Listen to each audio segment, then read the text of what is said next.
let's give it a go. We'll start sober with water. Things get we can turn to beer if things get too crazy. That's a good, yeah. If I sound too boring, give me a beer. Controversial with that. Sorry? We'll get real controversial. Yeah. I get you say something really, really, really out there and outrageous. Get me to slag off everyone as revisionists. Something like that. Yeah, well, I mean, to be fair, that is like, I think that might be one of my favorite insults for people. Like, I mean, especially when they come and start like saying anything that it's just like, yeah, you know, this is what happened. You just go, it's like, hang on, what's with this revisionist history here? Like, that's not what happened. Exactly. Oh, it has to. Yeah, probably one of my favorite insults. It's so like meta as well now. Like, where did it start? Like, who's being revised by who, and goes on ad infinitum, doesn't it?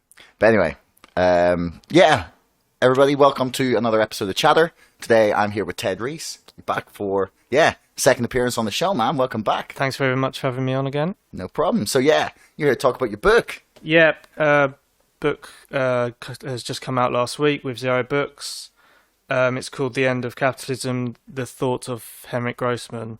And it's about Henrik Grossman, who was a Marxist in the 20th century, who I regard as the kind of like the best Marxist in terms of economics and economic theory after Marx and Engels. And I think because there was so much confusion among left-wing circles and other socialists during the 20th century, that his work is very important in clearing up what Marx was actually trying to do and what he showed, especially in Capital. And the argument is that Marx showed that Capital was crisis-prone, inherently had a tendency to break down. That's where we get, and so we get economic recessions that tend to get worse as time goes on and as the system gets bigger. And also that the system eventually comes up against historic limits and must eventually face a sort of insurmountable final breakdown. That was what Grossman was trying to defend against a host of revisionists who wanted to claim Marx, either to claim that Marx hadn't shown a breakdown tendency, that he'd shown actually that capital could accumulate indefinitely and harmoniously, or that any breakdown tendency that he had shown was actually wrong, using his own work to sort of prove that. So, yeah, I think now that we seem to be heading for a very late stage of capitalism, which we can get into why I think that, but I think that means that Grossman and by extension Marx are becoming relevant again, and in some ways relevant for the first time. Yeah, I mean, this is like we'll get to the more complicated stuff. For everybody who's watching as well, this podcast is 100% going to be crashed by Max the cat there in the background. So Max the Marxist. Yeah, maybe he is a Marxist. That's why he's here, loving it. But yeah, we'll get into the more specific details of Grossman's theory and why you think we're at a late stage of capitalism. Like, we're definitely at a late stage of fucking something. But before that, you talk about Grossman like he's probably, in your mind at least, one of the most important like left-wing Marxist communist thinkers of that there is. So why have I never heard of him? Because like it's not that I'm like poorly versed in the left and Marx and communism and things. Yeah, I wouldn't call myself an expert, but I know some stuff. So why have I never heard of this guy? Yeah, I mean that's the thing. 8 years ago, I hadn't heard of him, and I was in a revolutionary communist organisation. So when I read his book, because I was writing a book, a theory paper on automation and its link to the economic crisis after 2008, and someone said, because I was sort of saying the more automated production gets, the likelier the economic crisis is worse. The likelier it is that the economic crises are going to worsen and that capitalism is going to have to end. And a comrade in the organisation said to me, "Well, if you're talking about final breakdowns, you want to consult Grossman's work, and he gave me a copy of the abridged version of Grossman's book, The Law of Accumulation and the Breakdown of the Capitalist System, which there was an English version of that came out in 1992, just an abridged version. And this was the first time I'd read it. And so when I read it, I just found it very clarifying of Marx's theory, and it helped me to get to grips with capital better as well. And so then I started looking into it. And I mean, there's two ways of looking at it. There's a few ways of looking at it. There's the fact that, most of the left isn't revolutionary, it's reformist. And so the interpretations that get promoted of Marx are usually sort of academic. They're quite academic in both senses of the word, sort of thing. And the revolutionary content of Capital kind of gets removed, and we get given different theories of crisis theory that aren't what Marx was actually showing. So we tend to get told that there is an underconsumption theory that explains explains like the social crisis of capitalism, where you're getting more and more people impoverished or unemployed and so on and so forth. And so you get people like David Harvey, Yanis Varoufakis, and so on, who promote this underconsumption theory. And there's a reformist solution, of course, which is that if the capitalists pay the workers more money, the workers will be able to buy more products, and the capitalist crisis will go away, and you're less likely to have a recession. Or there's the theory of disproportionality, which is similar, but the theory is more or less that these systems not being regulated well enough, and you end up with a disproportionate amount of profit or produce or whatever it is, a sort of disbalance or a disequilibrium that emerges between branches of industry.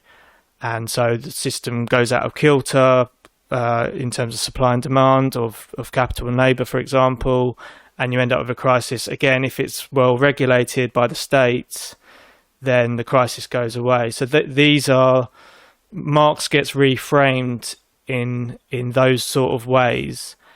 The other problem is that the Soviet Union didn't uphold Grossman.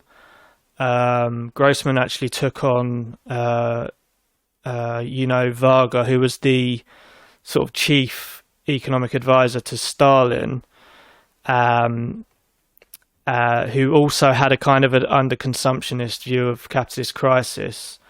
It was a less reformist version, but although it was sort of half and half on that front, because the Soviet Union defended the idea that capitalism had to end, but because of its isolation, it ended up having a reformist foreign policy, and so it kind of had this half and half economic crisis theory as well. So I think if the Soviet Union had promoted Grossman, he would be more well known, because obviously a lot of what we know about. I mean, I was watching. I don't know if you've seen any of Chris Coutrone's interviews on a station on YouTube called Theory Plebe. No. He was saying the other day, if it wasn't for Lenin, we wouldn't really talk about Marx, because Lenin really, without Lenin, the Soviet Union or the Russian Revolution might not have happened, because he really was at the forefront of taking the bull by the horns and turning a revolutionary situation into a revolution. And I can kind of see where he's coming from with that argument. So a lot of what we know about socialism and Marxism, we get from the fact that we had the Soviet Union, even though it's gone now. But because it was such a massive historical impact, we still think about that, and we still have to reckon with Marxism as a result. So yeah, those are on the revisionist side and the revolutionary side, Grossman was kind of forgotten, and he didn't really come up again until the 70s, when a new crisis, like the first crisis after World War II, broke out, and some English Marxists started promoting his work again. And then the abridged version came out in 1992, but he remained fairly obscure because he promotes this, what he calls as he says he's demonstrating that Capital and Marx in Capital demonstrated a theory of breakdown, but that's been ignored or neglected or rejected. Okay, we're gonna get to that, because there was a lot of big Marxist words in that you sent me. So some of it I was grasping, some of it was just like there's a lot of jargon here. So fair enough. Got some questions about that for later. But a couple of things I want to just like chat about first, actually, that you'd mentioned there. So, like, do you think the left should be revolutionary? Well, I think it's going to have to be at some point, because I think capitalism's going to break down, and therefore that will compel a new class struggle for socialism. I mean, you can read into Grossman and Marx as to why the left isn't revolutionary at a particular point in time. I forgot, I was going to say in the last answer that, like, Marx was in the full version of Grossman's book. The English version actually only came out a year ago. Oh, wow. He says in there, like, Marx is really like sort of forlorn about how his work hasn't made the impact that he thought it was going to make, even amongst the sort of leaders of the labour movement. And Grossman obviously ends up experiencing the same fate, in that it doesn't really get taken up. And but he says, like, Marx's theory sort of suddenly becomes relevant to so many more people in a revolutionary situation, and when that happened in Russia, it's sort of, you know, something that's obscure can suddenly take off. And sort of, so Grossman's saying, sort of like, outside of a revolutionary situation, this work we're doing isn't going to really have a big impact with people. But so I kind of think of it now as, like, before a final breakdown of capitalism, the work isn't relevant to a lot of people, and they don't want to think about you know, taking on the capitalist system, which is kind of an understandable sentiment. Yeah. But so outside of a sort of final breakdown, perhaps that's why it's never really caught on in the way that it deserved to be. But when a final breakdown actually does come along, and I think it's going to be in the next decade or so, then it will become relevant, and people will have to re-examine, you know, what it is to be a Marxist. Yeah. I mean, it's very difficult to argue with the idea that we are approaching some sort of end game of something, because, like, I mean, even for people who are listening who would not consider themselves to be either revolutionary or probably even on the left, like, I'm quite lucky I get people from all sides of the political spectrum watching this show, which is great. Thanks. Yeah. But I have people on here talking, like, we had Christopher Leonard on, who wrote a book about the Federal Reserve and just about the sort of obscene amount of money that's been printed since 2008, and how it then kicked into high gear with the pandemic. And he's just like, this is it. This is the game's up. Like, they're just printing now because that's all they got. That's the only thing that they're capable of doing. And at some point, it's all just going to come crashing down. And so what you're saying then is basically that sometimes the ideas that become the ones that form what comes after a revolution don't actually ever. They don't they're not seen as important until that moment at which they're relevant to people. Yeah, because like Grossman gets accused. Another reason he was neglected is he was accused of having an automatic theory or a mechanical theory of socialism's replacement of capitalism. So he shows that capitalism must go into crisis, must experience a breakdown in production, and eventually you get one like that compels a revolution because so many people are put out of work and production contracts so much. So he was accused of this was, he was accused of having a automatic theory of revolution that discounted the importance of class struggle. But what he was saying was that was not what he was saying. He was saying that the breakdown compels a class struggle. So the working class is compelled to take up the struggle for socialism. And that has been borne out by the last 100 years. Like, okay, we've had some socialist revolutions before a final breakdown of the system on a global basis. But, apart from those few exceptions, reformism has won out against revolution effectively. And you've got to be able to explain that. And it kind of like the explanation is the system hasn't come up against that insurmountable crisis. Yeah, it feels like, like I said, it feels like we're approaching some sort of madness. And we have, you pointed out there that, like, what were you saying about the first crisis post Second World War in the 70s? Where we're actually facing like quite a similar situation now. Yeah. So what makes you think that we won't deal with it in the same way? Like, because you're saying we got 10 years, so that's like that. Yeah. That would have meant that we would have been in the middle of revolution by like the 80s, right? If what you think will play out now had happened then. So what's different? Like, why do you think that's going to happen now? That's a good question. I mean, in that crisis, they were able to resolve it, albeit temporarily, partly by destroying the Soviet Union, because by doing that, and I know that took 20 years, but that by doing that, they opened up all that labour that wasn't being exploited by capital, and therefore generating profit for private accumulation. And before that, they started exporting capital to both to expand and cheapen the supply of exploitable labour,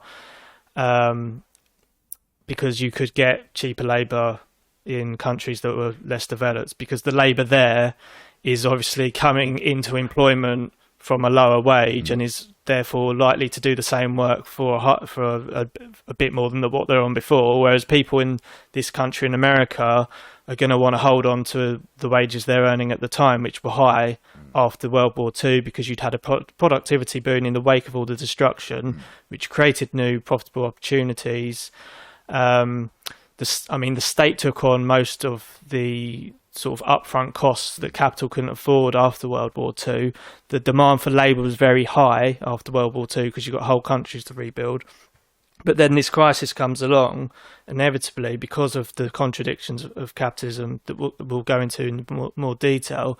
But how do they resolve it? So they exploit cheaper labour abroad. That raises the rate of profit. They depress the wages in America, Britain, Western European countries, and they start shifting labour into services, and they develop the financial system on a much greater level. But now they've sort of run out of countries to expand into, in a sense. Like, China was obviously the big one, but they exported capital into most of the world. Like, you could say they haven't done it with Africa to the same extent, but even in Africa, they've started de-industrializing the workforce, again shifting workers out of manufacturing into services. The other things, so there's some other indications. So the rate of profit is low. The general rate of profit is lower, a lot lower now than it was in the 70s. The profitability of fossil fuel is much lower. No, man. Ask the gas company. Well. Ask those fucks that like yeah. wholesale gas prices are down 50% since February. Yeah. And the price is like triple. But they're only doing that by screwing everyone. Yeah. And that's an unsustainable way of because when you're putting prices up, you're making everyone else poorer, and eventually people are going to get so poor that they can't pay those prices. But what happened after the March crash in 2020 was the price of US oil went below zero for the first time ever. And so they're going to have to start doing something to reverse that trend. And it's really just because the productive capacity that we've built over centuries is now so high that prices inversely fall to that point. The more abundantly we produce things, the cheaper they get. That's just a general rule. You don't really need to be a Marxist to understand that. And we can see with things like 3D printing, and I don't know if you've heard of precision fermentation, which is like a new form of growing food. There's all these new technologies coming out where the price of production is basically zero because there's no labor involved. There's no human labor. There's no wage coming out of the profit. So that's I mean people must look at automation and think, well, how are we gonna earn a living? And you don't really have to be a Marxist to think about that. But again, most people look at automation and think, oh, capitalism's going to end because of an underconsumption crisis, because it's going to put everyone out of work. But really, it's going to abolish the source of profit, because the source of profit is the exploitation of labour, which is basically the theft of labour time. So you let the labourer keep enough of the labour time they worked to subsist, but the rest of their labour time goes to the capitalist and is realised in profits through commodity sales. So to get back to the answer of the question, there's the rate of profit is much lower than in the 70s. The energy return on investment is really low. Like in 1930, it was 100 to 1. So for every unit of energy invested, you would get 100 units back. It's now, for fossil fuel anyway, it's between 3 and 6 now. That was according to a paper from 2019. Wait, holy shit, man. Yeah. And that's a secular trend, because a lot of people go, oh, we're back in the 1930s. Yeah. And of course, capitalism survived. But the figures are different. Like, that's a secular trend. That's continued. So it was 100 to 1 in 1930 during the Great Depression. And now it's like, obviously our capacity to produce is much, much higher now. But the return is falling significantly, and it's because it's tied to value. Like, capitalists are only going to invest if it's profitable, if the returns are high enough. There's a lecture on YouTube you can watch by someone called Sid Smith called How to Enjoy the End of the World. That's great. And he argues quite convincingly that that's the case, not just for fossil fuel, but also for all types of energy investment, including renewables, which are capital intensive from the get-go, really. And there's a few other indications, like the average age of the 500 largest US corporations used to be 60 years, like nearly a century ago. Now it's 18 years. So if a new corporation breaks out into the top 500 companies in the US, it lasts less than 20 years. And that's a figure taken from about 7 years ago. So that's probably contracted. But I think the energy return on investment is the big one. There's probably a couple of others I'm forgetting, but the falling price is a big one as well. So there's a lot of empirical data and evidence that really seems to be backing up Marx's claim that not only does the rate of profit fall, but it falls progressively towards zero. Okay. So basically, let me just clarify this idea so I know I've understood it right.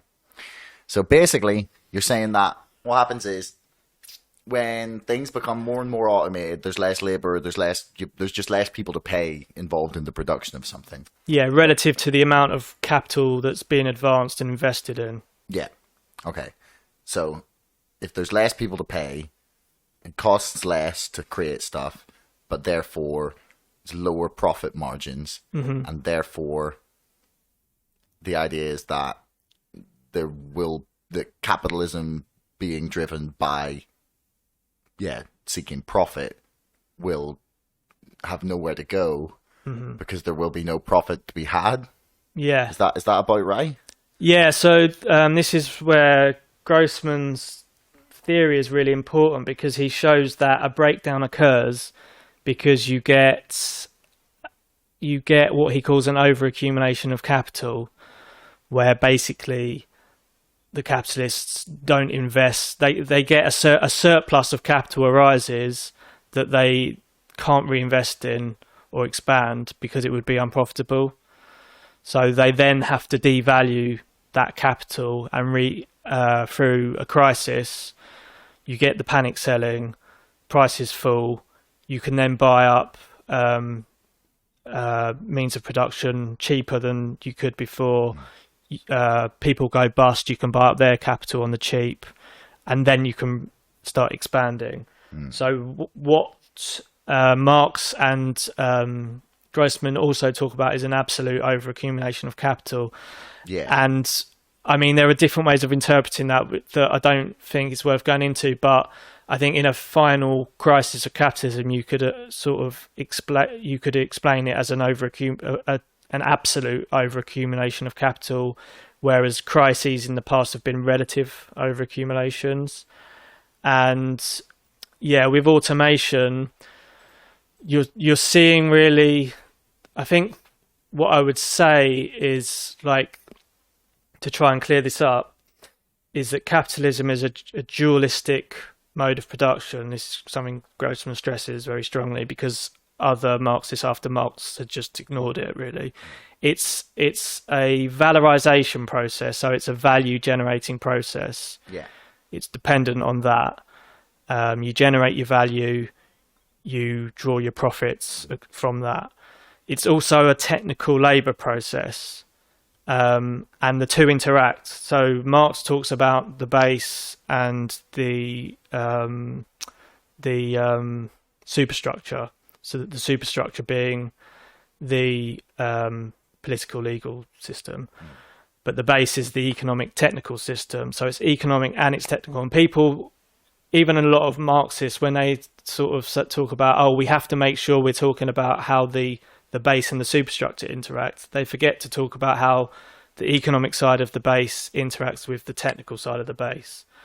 So what's happening is that the technical side of the base is abolishing the economic side of the base, the economic side being the value side, because the technical side is becoming so abundantly productive that the value side is sort of withering away.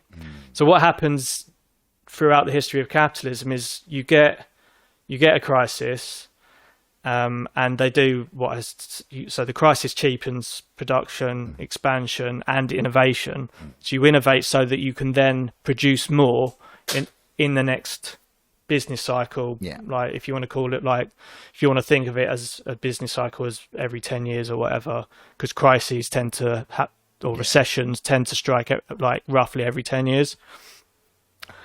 So the value side needs renewing, sort of thing. You need to the capital existing isn't being valorized. There's not enough value being generated.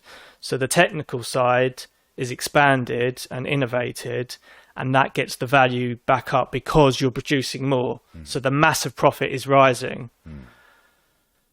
It's interesting because productivity has just basically stalled. Well, productivity growth. Sorry, productivity growth has productivity growth over the last 30, 40 years has been basically. I think Eric Weinstein points to 1971. Yeah, actually, as the time as when productivity growth has just flatlined.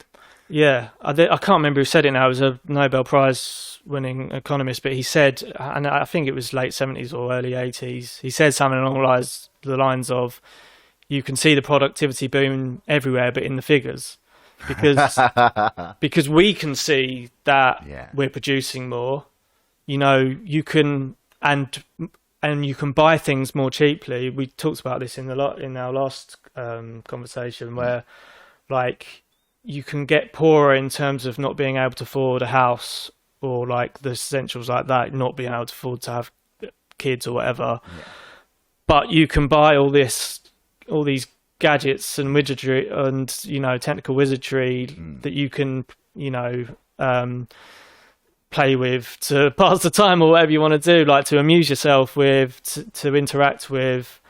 And a lot of it's great, like, because technically things are advancing and, you know, like people who are into playing games and stuff, like the games are getting better because the capability, I mean, I don't know that, I'm just guessing that the games are getting getting better because I don't play them, but like things like that, the capacity to make anything better, more realistic or whatever is always growing because we're always innovating. Like computing power tends to double every 2 years or something like that. Yeah. So our capacity to produce is always growing. But we're really going through in terms of technological capacity, we're really going through an exponential rise now over the last 20 years. And what we're actually going into now, like so if you look at like the rate of if you look at the rate of GDP growth, it does this for a long time over the course of history, and then suddenly after the Second World War or building up to the Second World War, it starts doing that. So it's no longer like, it wasn't even linear before, it was just sort of very gradual, but then suddenly, and now it's doing that. So it's almost going, you know, vertical. It's almost going vertical, but that's not possible to sustain when you're tying it to value. No. Because, as we say, there's also a graph showing that productivity growth is going in the opposite direction and the rate of profit is going in the opposite direction. The two things are happening because of each other. Yeah. So, yeah. Like, it's a really interesting perspective. It is it's fascinating. Yeah. And like, obviously it's horrible to think about consequences of an economic breakdown. Like every recession is always bad. Yeah, it was that line in The Big Short, like when they're in Vegas, you know the film The Big Short, and they're in Vegas. Yeah, I've seen and the Brad Pitt's character is like teaching the two young kids. I think it's the Brownlee brothers, or maybe that's triathletes that I'm thinking of. There's two brothers. For some reason, that Brownlee's popped in my head. I think they're the triathletes actually. Anyway. The two brothers are with Brad Pitt's character, and they're like dancing around because they've just like, you know, sold a bunch of swaps basically in the film, and they're like betting on the economy falling to bits, and they're dancing around because they're happy because they think they've just made the deal that's going to make them rich. And then Brad Pitt's character turns around and is like, "Hey, every time GDP decreases or every time unemployment goes up 1%, 40,000 people die." Wow. I'm going to guess that's probably an America-specific stat, but it's still definitely accurate in that, like, when people have less money, they're less healthy. They don't go to the doctor as much. They maybe don't, like, look after themselves. They're stressed. That causes their health to deteriorate. You know, all these things that come along with an economic crash are fucking awful, awful things. But the other idea that I find really interesting is, you quoted it in the book, and you almost said it like verbatim there, is like, it becomes more difficult to valorize, i.e. reproduce and expand the enormously accumulated capital. Like, as in, so I just want to clarify that I've understood what you mean by this first. It's like, basically, as we've seen over the last 20 years, the top 1% of society have accumulated more and more and more wealth in the Western world, at least anyway. I can't speak for everywhere, but that's generally the way we've been trending, and that was seriously exacerbated by the 2008 crash. And as you sort of like pointed out, what happens is the economy crashes. Those with not very much end up with even less, and those with the money to take advantage of the situation buy everything up at the bottom. Like, that's why the amount of competition is decreasing in so many industries, because it's just like they've got maybe one or two giants like duking it out, because they've just the ones that have like subsumed everyone else. Exactly, like you see it in almost every industry. And then pandemic comes along, 2020, and they start printing their obscene amounts of money, and all it does is like pump up the value of the stock market and give the richest in society, like, we went through this the last time, but like, they became far, far richer, and that sort of gap continues to grow. And like, essentially my understanding of what you said here is that, like, as they get a larger and larger portion of the pie, and as that means that they are unable to continue to accumulate, like, or like profiteer or get more and more of a share of the economy, because they have so much already, it's basically impossible to have more without having everything. Is that basically what you're trying to say? I mean, I would say that's a good way of describing the social side of this tendency.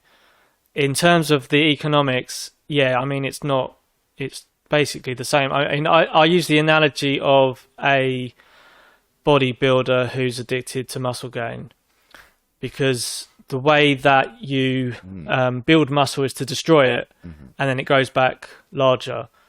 But eventually that process you get so top heavy that you sort of, like, you can imagine, if you also imagine this figure to be a cartoon, like who topples over sort of thing, because it gets too top heavy or like gives up because like it just becomes too hard. Like, you have to work harder to get that extra muscle gain like through every cycle again and again. And that's kind of how capitalism works. And at the same time, it's aging and getting more senile. So like there's when I said about the overaccumulation of capital, so you've got this surplus of capital, and I mean, you could almost imagine an absolute overaccumulation as being like all of the capital in existence becomes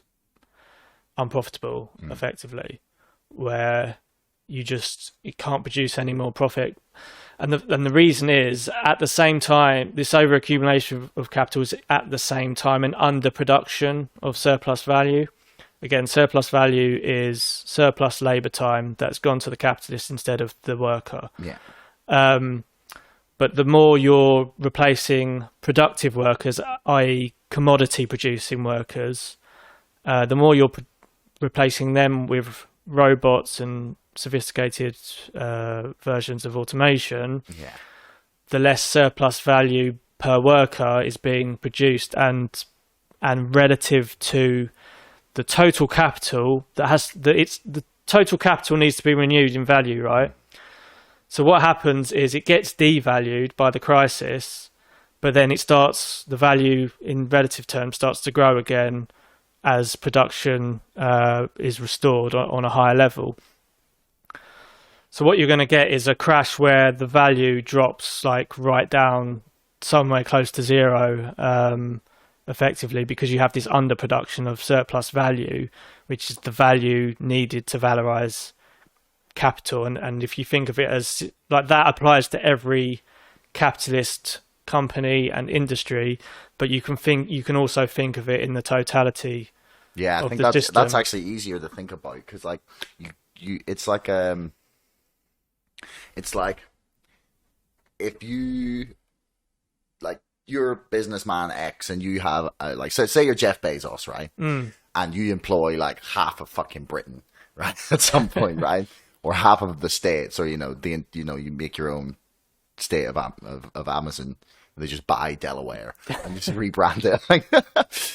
But like, if you're like the biggest employer and you're paying workers that like you've cut like wages and the amount of workers you have down to like as the barest of minimums because everything's automated, then the people who are working in the economy that would be buying the shit that you're making don't have the money to go and buy the stuff. So therefore, you're just making things for no reason, almost. That's the social side of it. That's the reason that a socialist revolution will become necessary for the vast majority of people, because you get this concentration of capital, which is a tendency that is necessitated to offset the breakdown tendency. So all the things that we see after 2008 and the stock market crash in March 2020, every time you see this concentration of capital, and that's because they're trying to offset the crisis that just happened. So there's not enough surplus value, not enough value being produced. So you need to redistribute the value that does exist upwards to sustain both the capital that does exist and the wealth, the personal wealth of the capitalists as well. And then what else do? They privatize social and public assets. Public services get privatized and rationed, because for the very same reason. It's all about everything they do to resolve every crisis is about offsetting the conditions that produce that crisis, effectively. Yeah. So I think we're going to talk revolution, so it's beer time. Bit of it, yeah. No, it's a good idea. I got some interesting questions for you about revolution and Marxism. If I could get my beer open, if I can help if I find the opener, I did just have a can opener. So, like the thing that cheers, man. Cheers. The thing that I'm always curious, right? Because like I'm like a lot of what you're saying like makes just total and perfect sense, right? And then the question that I genuinely always have for say Marxists or communists or like anyone who like would put themselves in that camp is, and I don't know the answer to this question, obviously why I'm asking you, but like people wouldn't want to be associated, people wouldn't like label themselves like fascists because of like the horrors that went on in the 20th century, right? Why do you think it's different for like Marxists or communists to use that label when arguably more people died under those regimes than did under fascism? Like, not that I'm justifying like any murders of anyone. No. But yeah, like, do you get this question from people? You get told that communism killed 100 million people and stuff like that. And I'm not denying that some bad stuff happened under communism. I think that can be explained in material historic terms rather than communists are bad and want to do bad things. I think, the isolation of the Soviet Union had a massive impact on what it was capable of doing. It was constantly under attack from the imperialist nations, i.e. the US, Britain, the leading powers of Western Europe. It didn't have a lot of support outside of itself. I think Stalin becomes the leader of the Soviet Union instead of Trotsky because... he murdered him. No, he murdered him, yeah, but he became leader before that. That has to be explained. So why was that? Well, Trotsky tended to have a bit more of aggressive revolutionary position. But Lenin comes to power in the Soviet Union on the basis that he's going to pull Russia out of World War One. So Trotsky's like, oh, well, let's actually carry on and push the revolution westwards. But that's not an option because as I say, Red Peace Land was was what got Lenin power, essentially. That's what won the Soviets over to the Bolsheviks and put the Bolsheviks in the leadership.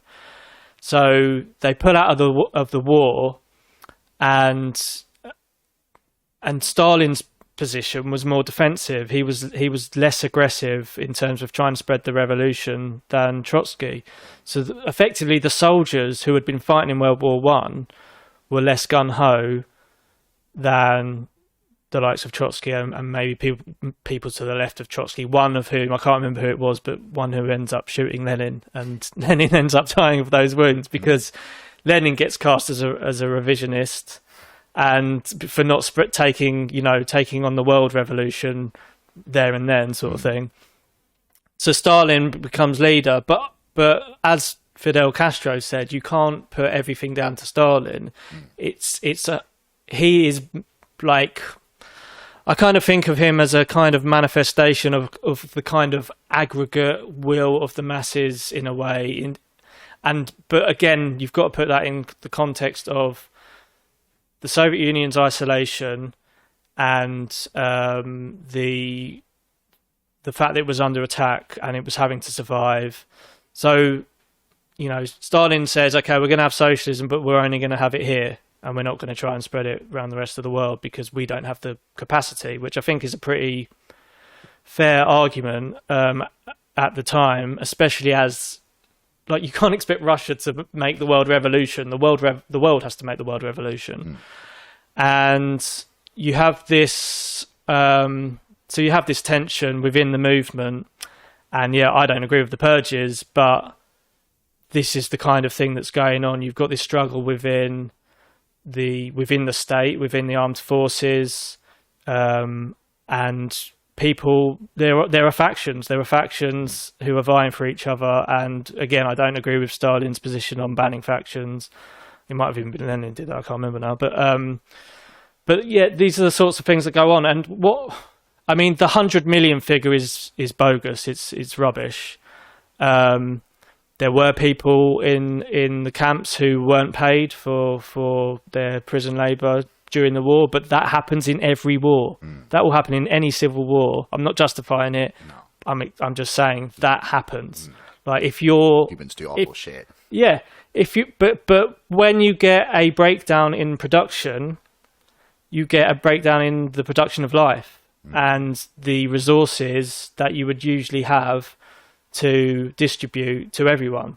So at the moment in this country, there is prison labour, but they get paid. They don't get paid a lot, but they get paid. So it's not slave labour. But if this country sinks into civil war and our resources, plummet, they might not get paid. It's probably pretty likely that they won't get paid. It's pretty likely that the prison population will rise for a time. So these things happen, and they are. You have to put them in historical context. I would also say, in terms of the Soviet Union, that it just didn't have enough support from the working class outside of the Soviet Union. It had some, and that some, enabled it to sort of secure itself as a socialist country, but it wasn't enough to really propel it forward to what it could have been within a world system. So there are all sorts of problems that isolation gets you in terms of planning the economy, which is what a socialist economy is. Capitalist economies are increasingly planned, and that is another indication that there's a pre-socialist trend towards socialism. So the fact that the Soviet Union had to trade with the rest of the world, which were capitalist, undermined its ability to plan, because you can't predict fluctuating prices in other countries. For example, sanctions from the US meant that they couldn't get hold of certain things, including things like at certain times, things like contraception, which, from what I've read, led to the reinstatement of some of the anti-abortion policies that came back in later. So, like, even again, I wouldn't promote such a policy, but it came from somewhere, and like the policy probably didn't even work. Like, well, probably but not. yeah, but that's Policies the kind like of that don't tend to. but that's the kind of thing that was happening that inspired or motivated like things that would usually be seen as socially regressive. But I've also got to stress that socialism isn't a utopia. Marx and Engels and any other revolutionary Marxist has never promoted socialism as a utopia. It's a higher mode of production, and it's also a process, like history itself, like evolution itself. And I mean, the 100 million figure includes like Nazis that were killed by the Soviet Union and people killed by the Nazis in some instances as well. So it is a very inflated figure. I mean, that's not my area of expertise. Like, no. I'm just these are very, as to like, what these are very general like context that I think you have to put it in. No, it's fair enough. I mean, I just don't talk to that many like actual like people who define themselves like this. So I'm always curious to like. I mean, I'm writing something else at the moment, and on my Medium blog I've done like a Q&A because I know like people must raise eyebrows, like you're saying, but I'm saying socialism's becoming an economic necessity. I'm not saying the socialisms in the past were good or bad. I think they had mixed results. I think they were better than. I think Russia becoming socialist was better for the people of Russia than if it had become capitalist or even fascist. And I think without the socialist revolution, there was a high risk that it could have become fascist for a time. Because that tends to happen when you get a failed revolution. I mean, it was an autocratic dictatorship. Like, yeah. You know, the Tsar wasn't like, he wasn't Churchill, like, or like he wasn't some like hero. Well, like the church was here, but like he wasn't like an icon of democracy, you know. Like, no, of course not. But there were fascist forces being mobilised to crush the revolution, and as we've seen, when socialist revolutions or even attempts at sort of radical social democracy have failed, they've been crushed or the void has been filled by fascist forces. Which is actually why I'm kind of terrified about the prospect of like full revolution. I mean, it is scary, and I think a lot of the reason reformism remains popular is because the idea of like any revolution, let alone a world revolution, is it's a lot to take in. It's a lot to take in. And so you can, this again goes back to why Grossman sort of says, well, the reason Marx was probably ignored was probably because the crisis that he describes in Capital just hasn't happened yet. But again, socialism's not a utopia. Okay. And because like, actually, let me stop you there, because that's like that was the other sort of question I kind of had on this. Essentially, like, what is the, like, do you believe in like absolute like equal pay, or is each according to their means and each according to their need? Like, is that like, do you believe in like absolute, like, I mean, the state should like have control of like all money, wages, like everything should be completely like equal? Is that where you stand on things? No, it's not like that. There are two stages of communism. So socialism is a term that's interchangeable with lower communism. Okay. We had lower. We could also talk about capitalism in terms of lower and higher capitalism. We had lower capitalism in its early phases, and then it turned into higher capitalism, which we could also call monopoly capitalism, where the mergers of industries end up with these companies who exclusively own whole industries. Okay. So the same is true of communism. I support the idea of a state social. Obviously, this is, there's a wide range of views on how socialism should be realised. I'm just curious on what your thoughts are. Yeah. So the way I see it is that you have a socialist state, after a revolution, and then the state withers away. I agree with Lenin on this position. The state withers away, and I think that it withers away on the basis of rising productivity. So where we've seen flatlining or, very sort of spluttering productivity growth in what I would consider the final phases of capitalism, that would be unleashed, that would be freed up, liberated. The productive forces would be liberated because the value question, the value side of production would have been abolished. Therefore, you remove that fetter, that need to create enough value to reproduce capital and expand it. That's gone. Therefore, you can just produce according to need and want. It doesn't have to be just for needs, and I would say wants are needs. A lot of the time. So the reason I say you need a socialist state first is because power concentrates into fewer hands when production collapses. So I think a world revolution is only going to be sort of spurred by that sort of breakdown in production.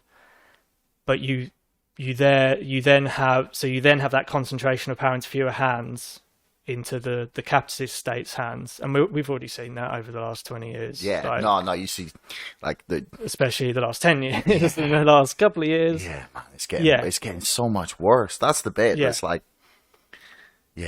So I don't see how you get rid of a capitalist state without having a socialist state to fend off the reaction of the capitalist state.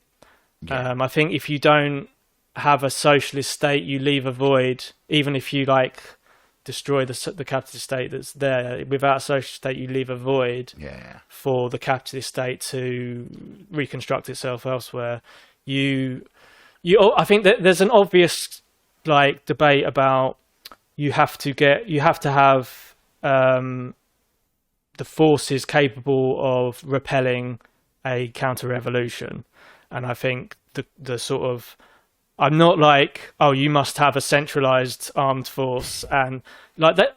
To be honest, this isn't my area of expertise, but I think you're probably gonna need a combination of the two, in terms of a centralized disciplined body, but flexibility within that, just to defend a new system of production, right? Because the capitalists aren't going to want, even though I think a lot of capitalists will defect. I honestly do, because I think in a final breakdown, a lot of them go bust, and they basically don't have any other option. Plus, I think I want as peaceful. This is in all my work. I say we want a peaceful as possible revolution. We're just realistic about the fact that you're not going to be able to convince 100% of people off the bat that that's what we need. And so it is a process just of although I think if you it's a process of trying to convince people, and that starts off in a small group and disperses outwards. But what happens in between that is obviously has its own way of working itself out. So you have to build forces, a bigger force than the old force, basically. But the other thing is, like I said, if you're to get rid of I don't think you can get rid of the state without abolishing scarcity first, because when you get scarcity, when you get this collapse in production, power concentrates into fewer hands. So then after a revolution, maybe that concentration of power starts to spread out quite quickly, but you not to the point where you can go, we can get rid of the state now. Firstly, you have to defeat the counter-revolutionary forces, but then you convert private production into state or social production, and prices then, because what's going to happen in a final breakdown with this inflation, right? The inflation's going to keep rising, and it's going to get harder for people to buy stuff. And the the point I was trying to make earlier is that the prices of production have fallen so low that they're having to cut production to get the prices back up to make any profit, right? So if this contradiction keeps intensifying, like I anticipate, the inflation's going to keep getting worse. Oh, that was one thing I forgot to say about why I think we might be heading towards a final breakdown compared to the 70s. Yeah. Interest rates were higher then, and it usually takes a 6% cut in the baseline interest rate set by the central bank to get over a recession, because that cheapens. Yeah, exactly. That was the big one I was trying to remember. I can't believe I was. And the reason you're laughing is because we've been at zero. Yeah, we've had like 0.5% for like a decade. Yeah, right? Yeah. So that's amazing. Yeah. So how deep? And that's the average. I mean, sometimes it's higher, sometimes it's lower. But you'd imagine that it might take more. Yeah, because the crisis they is got getting nowhere worse. to go with it. Yeah, because they cut it. I remember when they started cutting it after I remember not understanding what it meant at the time, but I remember after the 2008 crash, like all the talk about cutting interest rates to like 0.5% or something. I have no idea what this means, but like it's that's insane. 6% fall on average. Because what they do to cut the interest rate. And that's like the baseline rate is a target that they set for the whole economy. Yeah. It cheapens capital, so it enables more borrowing and lending to get things going again, keep cash flow going, etc. Yeah, but they've printed billions. They've printed it's gone. It was at this point. The amount. So with the money, I'll do it this way because it makes more sense to do that. With the money printing, if you look at the amount of money that's been printed over time by the Federal Reserve. Yeah. So it goes like this for a long time. Then after 2008, it starts doing that. And then 2020, it starts doing that. So I'm going to get this up here. Yeah. So you can. So what they're doing is they're trying to lower the interest rate to cheapen capital. So what they're doing is printing the money digitally, and then they use that to buy debt, essentially. Whether that's from the government or from corporations who sell their own debt, because they want their debt off their balance sheets to make investment in their companies more attractive. And you're just at this stage in the system now where there's so much debt, like the debt. Like the debt expresses the overaccumulation of capital, like the surplus capital to some extent, and the debt to GDP in the US is at an all-time high at the moment, or it was in. It was an all-time high, even higher than World War II. Yeah. Whoa! So at the end of World War II, debt to GDP in the US is 121%. Yeah. What the fuck is it now? It was 136% at the start of the pandemic. What? Yeah. At the start of the pandemic? Yeah. Before they printed all the money? Well, around that time when they started printing when they put was the big $4 trillion package, right? So when they did that, it shot up from like 119 to 131 or something, or 136. So so when you think about all the debt as a result of even worse than us. Like we're at like 110 or something. Yeah, I mean the US is the biggest and most developed capitalist economy, so you could argue it's the most decayed. Like that's a word Marxists use a lot in terms of the aging of a capitalist economy. Like it's the most decayed, and you can see that in the US. Like a lot of sociologists have started to say that it's sinking to third world levels in terms of quite a lot of social inequality and social deprivation. Flint, Michigan, man. Yeah. And they're not, it's not isolated situation either, with people's water just being like undrinkable and poisoning them. Like there's like parts of Oklahoma where you set the water on fire. Like it's insane. Like, I mean, Britain also has kind of got that. I mean, Britain has like two of the richest, and 7 or 8 out of 10 of the poorest parts of Northern Europe. That's just Northern Europe. Yeah. So we have the richest of the most affluent parts of Northern Europe, like, yeah, it's like northern Western-ish Europe, like the more like developed sort of like, yeah, France, Germany. I don't know where the cutoff is, but Yeah. But it's a stunning stat, because you think about it, it's like, yeah, we have the places with all the money and the places with none of the money. It's like, wow, like, you couldn't just like balance that out just a little bit, guys, just a little bit, Yeah. and then, you know, there wouldn't be. I mean, I totally agree that capitalists, and especially the leading capitalists in the country, are greedy, and greed is part of their motivation. But there is a systemic exacerbation, or even before you can talk about it being exacerbated, Yeah. a systemic, structural, inherent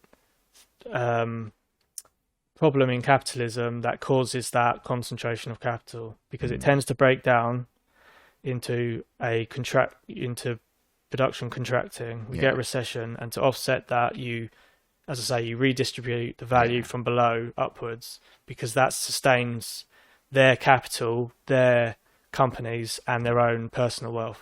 Do you think there's a good example of that, like, working? Because like because I agree that would be like the redistribution of wealth is like wonderful, in that, in my mind at least, you want to create a system where I don't think inequality I don't think inequality can ever be destroyed without like, yeah, armed conflict. Like, I don't think you can make everything totally equal without some people getting murdered and put in camps, right? I just don't think it works, like, because it's just impossible. Like, you can't equal out everything perfectly, right? No. That said, like, state sponsored like welfare systems and like ways to redistribute wealth, for me, are just like, why would you not do that? It's like why I like Jeremy Corbyn, why I'm in favor of, like, not even like, it pisses me off when people talk about like raising tax rates on the wealthy, because it's like, get them to pay any tax. Like, just stop them offshoring the fucking money, and then maybe we wouldn't even need to think about raising the tax rate. Maybe we'd have enough to redistribute the money anyway. But like, They could do it, right? They could redistribute some of the money, But yeah, do you have a good example of this? Because I haven't, because like the point I was trying to make was just like that this like accumulation of money and wealth or power or whatever is not just like something that seems to happen in capitalism. I think we talked about this the last time actually as well, was the Pareto distribution, where like it's like a law of nature that, like, almost, that things tend to accumulate like that. Like, you get, yeah, like, it's like 10% of the people have like 70% of the wealth, but then of those like 10%, like the top 10% of them have like 90% of that wealth, and it like goes like all the way up to the extremes. But it happens in like almost every expression of like humanity, in that, like, so like 1% of the artists on Spotify get 90% of the plays. Like, hopefully your book sells well, but like 1% of the authors sell like 95% of the books. It's like that tends to happen, and I've never seen, aside from like a really strongly regulated capitalist like market, like Sweden or like some of the Scandinavian countries, where they have like a lot of like free, like, economic freedom for people, but then there's also like relatively high tax rates and a lot of like distributive policies and like, yeah, free healthcare, education, etc. Like, is that where you would like envision this going, or do you see it as more like a? Because I always imagined like a much better way, if we ever got to like a more idealistic future, would be like a more federalized thing, whereby like the power wouldn't be concentrated in Westminster or in Paris or Berlin or Washington. Like, it would be local communities like governing themselves, like, and there wouldn't be a huge overarching structure. Like, is that kind of where you're suggesting we kind of meander towards? Yeah, so I'm saying, yes, once you get state socialism, you can start to reverse that breakdown in production and go beyond what production we had before that breakdown under capitalism. And so consumption would start to rise in a diffused way, because that's the way things work. You're never going to get like some sudden equality of consumption. Yeah. And I think in the early stages of capitalism, the most productive workers will still be the ones with the highest income, but prices will also be falling for everyone, right? So everyone's consumption will benefit, and that it won't just be personal consumption; it will be regions getting richer, localities getting richer, and so wealth itself will tend to diffuse and disperse outwards, and therefore the centrality of the state basically becomes irrelevant. It just kind of that's the thinking. It withers away. I don't know if we've done a good job in the past of explaining that, but it's definitely based on production. Like the theory always has to be based on production. With the way people would, in terms, like I didn't really explain it before, in terms of income, money is becoming more and more devalued, right? So this is again for me a sign of a kind of pre-socialist trend where money is basically becoming obsolete as a result of the tendencies we've talked about with the price of production falling, etc. So you're going to have to replace money. So the system that Marx talks about is a voucher system, a non-transferable voucher. He calls them certificates, but we could call them vouchers. NFTs. Or, well, again, it's to me like everything is in place. Like we talk about capitalism building socialism. It's actually doing that. Capitalism is building socialism. As I say, planning within a capitalist enterprise is increasingly planned, and now down to the finest detail, because you've got all this data, right? You wouldn't believe how well planned it is now. So what's the next evolutionary step? Well, planning the economy as a whole. That's the next and centrally, because obviously these companies are centrally planned on a long-term basis. Yeah.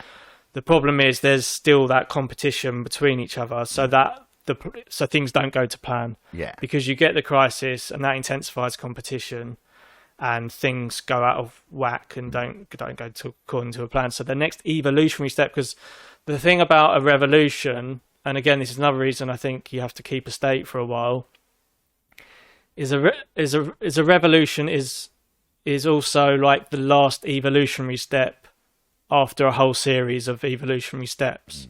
So you can't jump ahead too far of evolution, essentially. So I think if you try and abolish the state outright, you're going to bite off more than you can chew, effectively. Yeah. Well, I mean, it's kind of like the people who are the abolish the police people, because it's like, man, what? Like, you think that's going to solve the crime? Like, well, I think there's a good chance that abolish the police actually means privatize the police. Yeah. Well, I mean, that's.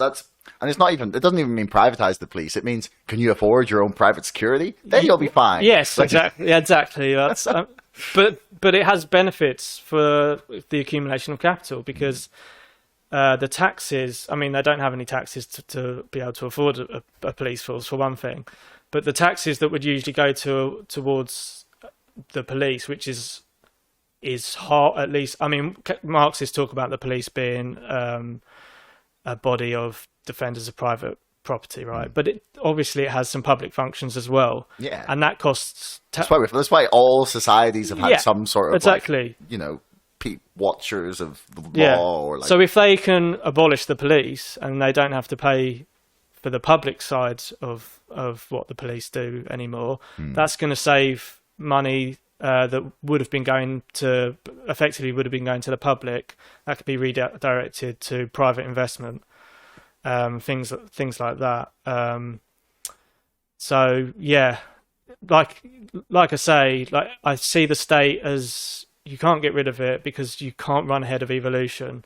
So if you want to be an anarchist, you want socialism, but you want the anarchist version of it, I just think you're going to bite off more than you can chew. And it's the inertia as well. How do you mean? Like, as in, like getting people to jump to something that different from the current situation is just like bonkers. Yeah, I mean, I think won't do it. Yeah, people hate change. Like, as much as everyone wants the revolution until it happens. Yeah, of course. I mean, you can see people getting more conservative. That's what happens. You know, when there's less consumption per capita, there's more conservatism because your capacity dwindles. Like, so this is, I mean, a lot of the culture war stuff that gets talked about doesn't really think about that. It just thinks about this is what's getting taught by academics and stuff like that. So that's one side of it, and the sort of the opposite of, I mean, Marxism wants to replace, like, liberalism has tended to usurp conservatism, but that's because of the way production has developed. It's not because it got taught more in universities, or, you know, because or it's in the liberal press, like, brainwashing the masses. It's because, I mean, it worked because, like, it's because it was the most sensible and, like, open-minded way of approaching ideas. Yeah, but earlier capitalism was more dominated by social conservatism, and arguably even within the working class. Yeah, because you had that scarcity of consumption. As time has gone on and our productive capacity has risen, people have been, even quite poor people to some extent, have been able to buy a broader range of things. Like, because the capitalist has, like, every time there's a crisis, the capitalist has to diversify his or hers investments. So you start investing in different industries. You start inventing things that didn't exist before, and that gives rise to a new ideology or a new sort of liberalism. The other thing is you need to import cheaper labour. So the working class starts to sort of experience other cultures that they hadn't before, working alongside different people from different backgrounds. So social liberalism has overtaken social conservatism because of these developments in industry, which has become more integrated globally as well. So, but then when you get the crisis and you get the production sort of falling, and people their consumption is falling relative to their income, then this sort of social conservatism, and unfortunately that last stage of evolution that I was talking about tends to go through, like, it tends to pass through the eye of a needle sort of thing. It's almost like this twisted, inverted historical process that it's just almost like kind of inevitable. But that's the gist of my argument, and why I think a state socialist, lower communism, has to be taken up in the early phases. But with the technology we have now, and especially with some of the technological developments and leaps that we're actually making now, I think the state could wither away fairly quickly. Yeah. I mean, people are both, like, way more willing to be independent and totally incapable of it at the same time. It's a weird paradox that we're in. But, like, so then to kind of to wrap up here, I got, like, one more thing I wanted to ask you about. And we kind of touched on it a bit here, and it's a bit more philosophical rather than an economic question. But, like, so the idea is always that in I'll not call it a utopia, but in this, like, evolution, once we've reached theoretically this stage where we have, like, either less of or no state at all, or if it's, like, just, like, little local councils, or, you know, whatever form this eventually takes, one of the arguments that people quite often make would be that the inequality that comes along with capitalism, and the scarcity sometimes, and almost the risk of poverty, like, drives people to do things. Like, if everything was provided for people theoretically, that we would just sit around and not do anything.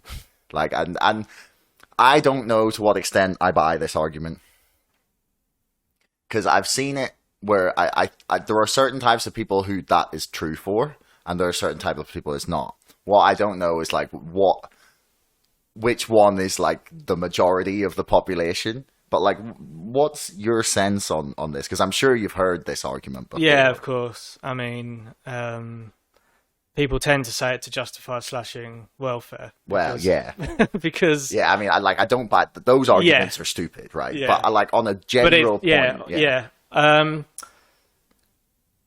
I mean, I am not a prophet. I can't look into a crystal ball, but from reading history as well as theory and studying the development of capitalism, I think humans are inherently innovative creatures. I think we will always strive to innovate bit by bit, because it happened before capitalism and it happened before private property. It was really the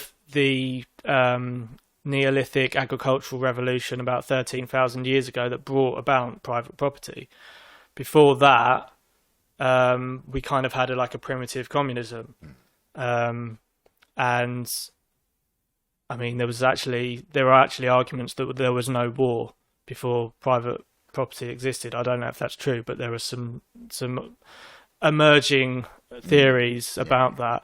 And one of the theories is that there wouldn't be war in a world socialist system because you'd have abundance for all, and everyone there's less competition between people over profit and over resources. But I think there would still be social competition. I think, like I said, it's not a utopia. I think as long as there's generations of people, there's always going to be generational tensions. Yeah.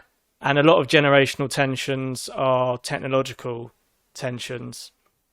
And a new generation inherits a certain level of technological capacity, which gives rise to a certain value ethical system,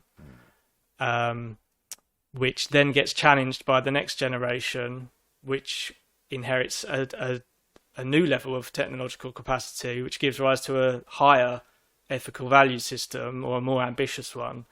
And that is something that goes on through history. And unless we abolish the aging process, which some people claim could happen, again, that's just too fanciful to talk about at the moment. But you would certainly expect the aging process to slow down in the same way it has done to some extent over the last century. Yeah. Like we live 40 years longer now than we did 100 years ago. 40 years? Yeah. On average? Yeah, over the world. Aren't those statistics are kind of skewed by childhood mortality though, right? Probably, yeah. Because that's always because people are always like, when in the 1700s the average age was like 30 something, and you're thinking, shit, like half, like loads of the people, they all died at 30. It's like, nah, they were all dying before the age of 3. Yeah. Or they would make it to like a relatively old age. But no, you're definitely right. It is increasing. Although I always think that I used to want to live forever. I used to, but then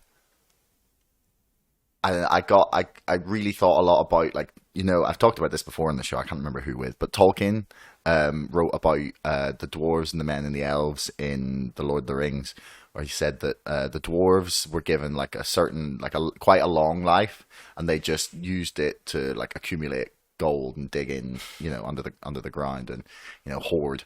And the elves had so much time, they had infinite time, that they never did anything because they had forever in which to do it. Yeah. And but that men were gifted the curse of mortality to make us do things. Yeah, it's an interesting theory. I mean, there's the theory that you'd eventually just get bored and you'd run out of things to do. Like once you've done everything, you couldn't do anymore. Drag that thing around. Sorry, yeah, that's right. But in answer to as a proper answer to your question, I think there's always going to be social competition. Scientists aren't going to go away. We're still going to be doing science, and there's always going to be a scientist that does something first. and they're going to be motivated to do it first because they want to be the first one to do it. There's always going to be, and in fact, I think social competition will probably intensify in that way because there's going to be more scientists per capita. I mean, there already is. Like, science is the helmsman of production now.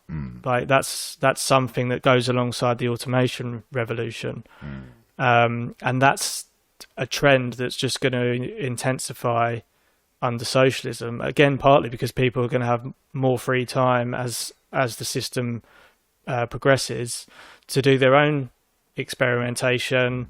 Independent craftsmanship will make a big comeback because of people having more free time. I don't think people are just going to lie around doing nothing. I think they're going to do more. I think we're going to do a lot more than we do now. I really do. I just think we're going to have a lot more opportunity. People, to me anyway, I think people are more athletic these days, and I think that's partly because, again, there's been investment in the professionalization of sport, and other people have been inspired to follow, to copy what they see on telly or however you want to put it. But also, we do have more free time in some ways, or certain sections of the population do, and more people go to the gym. Like, the price of going to the gym fell quite significantly in the last. Yeah, you got going to the gym's trendy now. Yeah, it's trendy, but it's trendy because the prices fell. Yeah, like it's more it got more accessible. It's probably because like that's a thing about affluence. Because before, I think it is being a bit having being a bit chubby or whatever was like a thing where it would be seen as like a thing where he's got the money to eat loads. Whereas now it's about now you've got most obesity and health problems come in people who are poverty stricken and eating the worst kind of food because that's all they can afford. It's a complicated and what happens is then the go into the gym is now signaling that you're affluent because you can afford to eat well and live healthily. You're not doomed to eat the cheapest stuff that you can find because that's all you got. And I think that's what's happening with that. I think that's partly true, but I think there are it depends on your circumstances, like how many children have you got, how much spare time have you got. If you're a working class person with quite a lot of spare time because you don't have dependents, you probably can afford to go to the gym if you've got a okay wage. So it's complicated. It's not like a definite trend, but I think more free time means people being able to look after their health better. And so you get a higher level of athleticism. And so just sort of trying to extrapolate that trend in a socialist system, you might get a far more competitive sporting events, for example, like a lot, like you were saying about the monopolization of everything. You see it in football as well, or other sports where a handful of clubs dominate, the whole time, because they're effectively hoarding the best players. But in a socialist system, that might start to spread out because one of the reasons football has advanced, despite that concentration of power, is because the professionalization of the sport has given the players more time to dedicate to getting better. And so the highest end of the sport has improved considerably. But in a system where a lot of more people have a lot more free time, that competition, I think, would increase again. More clubs would reach that level, sort of thing. So I don't think those are just a couple of examples I can think of. Interesting. You hear that, folks? If you want a more competitive Premier League, we need socialism now. But yeah, man, I think that's a good place to leave it on. We've done an hour and a half, so okay, cool. Thanks very much for having me on again. No problem, man. Yeah, show them the book one more time.